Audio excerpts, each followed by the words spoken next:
O texto diz que por todo um ano eles fizeram duas coisas. Aí está as duas coisas que eles fizeram. Se você olhar as duas coisas que eles fizeram, você pode ter uma pista de como deve ser, quais devem ser os atos principais de uma igreja. Se você olhar o que eles fizeram. Se vocês olharem os verbos, o que eles fizeram, vocês vão ver duas marcas essenciais de uma igreja. Se você tirar uma delas, a igreja some. Existem outras marcas das igrejas, existem. Mas essas duas, delas depende a vida da igreja. Se você tirar uma delas, a igreja desaparece. Ou se você se furtar a uma delas, abraço. Afunda. São os dois verbos. Primeiro, eles faziam o quê?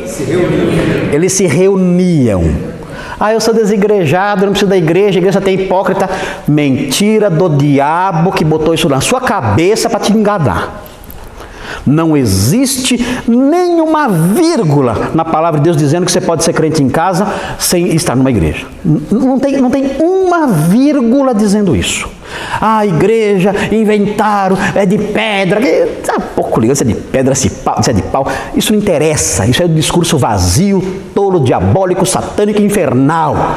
A Bíblia diz que os crentes devem se reunir como igreja. Ponto. Sem isso, a igreja se desfaz. E o crente fora de uma igreja é a mesma coisa. O seu cristianismo se desfaz. Ele atrofia. Ele vai morrendo. Ele perde forças. Ele começa a se mundanizar. Por quê? Porque ele se afasta da atmosfera da presença focal de Deus. Mas existe uma atmosfera da qual ele não se afasta. Não tem como.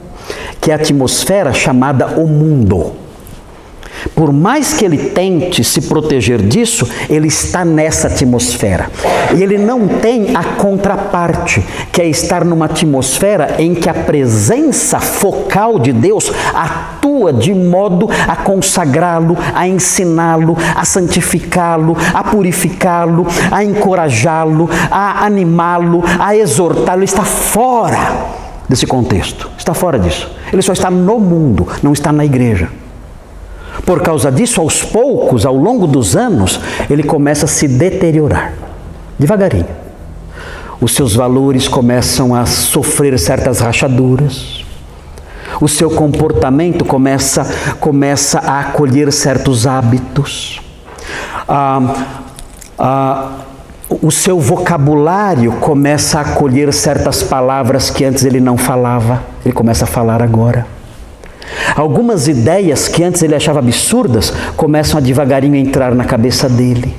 Algumas amizades que antes ele considerava perigosas, agora ele começa a abrir as portas para elas. Devagarinho. É o fusquinha apodrecendo. Ele não apodrece no dia seguinte. Você tira o motor, o fusquinha não apodrece no dia seguinte. Você tira o motor e entra na garagem, ele está lá bonitinho. Está lindo, lá, bonitinho. No mês seguinte ele está bonitinho. Mas aos pouquinhos, ele vai se deteriorando. Ele não anda, não tem motor. É o cristianismo sem os irmãos. É o cristianismo sem a reunião sagrada. É o cristianismo sem a coletividade santa. É o cristianismo fora do ambiente, da atmosfera que o próprio Deus criou para a nossa santificação e crescimento. Ele é fora disso. Ele morre. Isso vocês podem ter certeza. E mantém o discurso. Eu prefiro ser crente na minha casa. Mentira, safado. Mentira.